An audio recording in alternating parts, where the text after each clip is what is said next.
Hello, boys and girls. Mrs. B here with a new story to get us in that Halloween mood.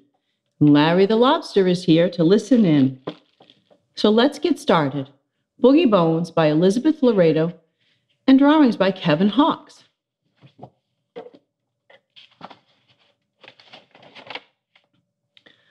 Boogie Bones loved to dance. There was nothing he liked more than shaking a leg, cutting a rug, or tripping the light fantastic. He liked to dance under the cold white spotlight of the moon, to the music of the wind shushing through the dry leaves and the tick-tick sound of the other skeletons snapping their bony fingers. No one in Mount Stilly could match him. But Boogie Bones longed for the chance to really show his stuff in the world beyond the graveyard's iron gates.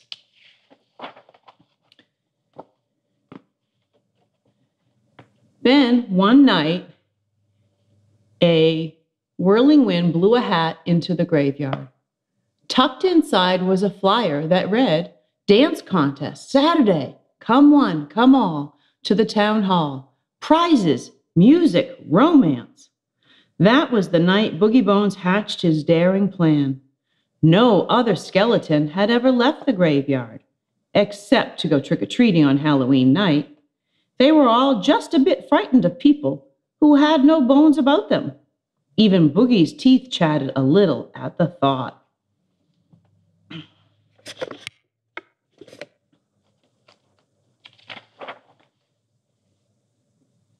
But the evening of the contest, the wind whistled a haunting waltz that made the treetops bow and dance. It seemed a night for bold deeds. And when Boogie told the other skeletons his scheme, they thought it was a grand idea. They lent him a moldy old tuxedo and some fine black patent leather shoes. He used the hat to hide his shiny white head. When Boogie Bones was all dressed up, you could hardly tell he was a skeleton at all. Hardly.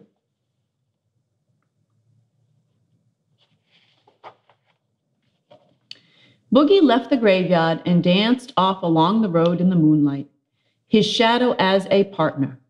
But when the great iron gates disappeared from view, his courage slipped away. As he got farther and farther from the comfort of the graveyard, his steps grew slower and slower. By the time he reached the town hall, Boogie's teeth were chattering. Only the sounds of the fiddles shivering and a piano plunking made him open the big wooden door. The town hall was crowded that night with all the best dancers in the county, even some of the worst. The judge was a tall, thin man who once had ridden in an elevator with the great dancer Fred Astaire.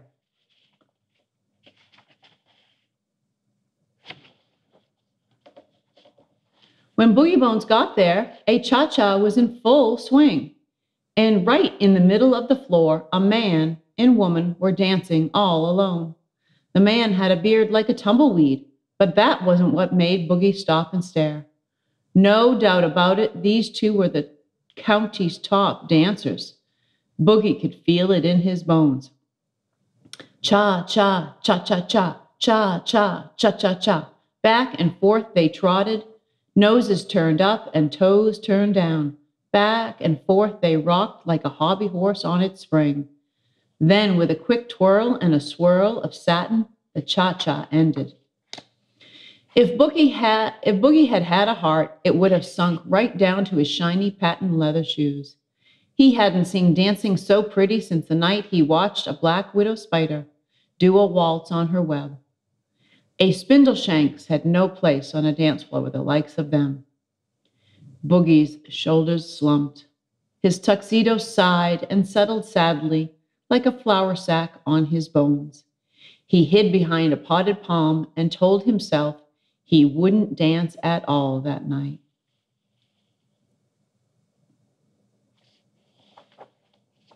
That's when the opening notes of a tango filled the air. A tango! Boogie Bones swayed. He tapped his toes. He twitched his hips. Before he knew what he was doing, Boogie Bones was dancing in the corner with the Palm as his partner.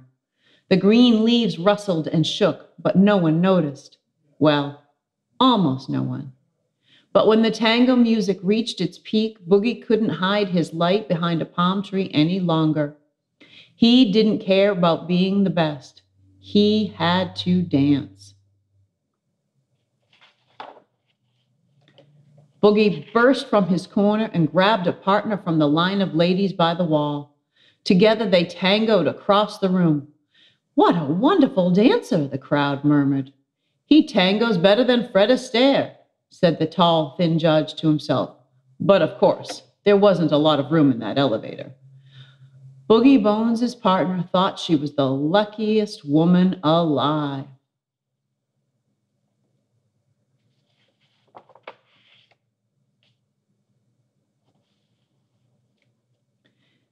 When the music stopped, the whole crowd applauded. They begged Boogie Bones to dance again. He and his partner did a mambo. They rumba-ud, and they waltzed. The bearded dancer grew so jealous he dropped his partner in mid-dip and flounced off the dance floor in a rage. Still, everything would have been fine. But then the band began to play "Jumpin' at the Woodside." It was Boogie Bones' favorite tune. Uh-oh.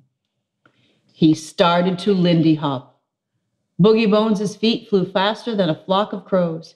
He wriggled and he jiggled back and forth across the dance floor while the crowd clapped and cheered until his hat flew off, and he wiggled right out of his tuxedo.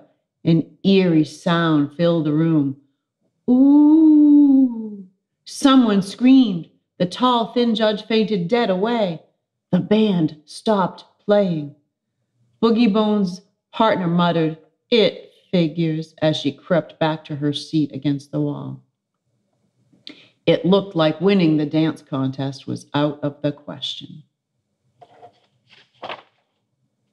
Then a little girl stood up on her chair in the corner. Her name was Maggie Brown. She wore Boogie Bones' hat tilted at a rakish angle over her braided hair. She said, "I'm not afraid of any old bones." And she climbed down off her chair and held out her hand to Boogie Bones. He bowed. She curtsied. They taught it in school. They started to dance. The crowd stood quaking in their boots. The noise of their knees knocking and teeth rattling sounded like music to Boogie Bones. He spun Maggie around and around until her braids were a blur and her skirt spread like a blossom. After a while, the people watching began to feel a little silly. There they stood, hair on end like a row of dried cornstalks, while little Maggie Brown danced the Lindy Hop. Not the least bit scared. It just didn't seem right. So one by one, they began to clap. The band leader shrugged his shoulders and lifted his baton. The band went right back playing to "Jumpin' at the Woodside," while Boogie Bones and Maggie danced and danced. It was the best Lindy Hop that crowd had ever seen. Even the judge, when he revived, had to agree.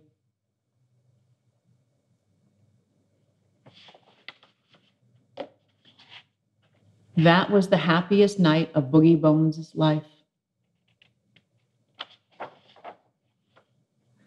I hope you enjoyed our story, boys and girls.